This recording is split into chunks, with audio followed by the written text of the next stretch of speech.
ఈ కార్తీక మాసంలోనే పరమేశ్వరుని త్ర్యంబకేశ్వరుడు అని సంబోధన చేస్తూ మనం పూజలు చేస్తూ ఉంటాం. దామోదర నామం ప్రసిద్ధమే. త్ర్యంబకేశ్వర నామం ఎందుకు అంత ప్రసిద్ధం కాదు? పరమేశ్వరుడు భోళాశంకరుడు.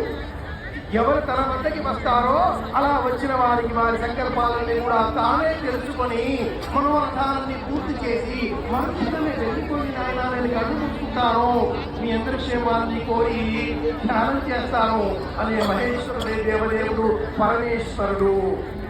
కన్నులు మూసుకొని ఈ మహేశ్వరుడు ఏం చేస్తూ ఉంటాడంటే మనందరి క్షేమాన్ని కోరుతూ ఉంటాడు.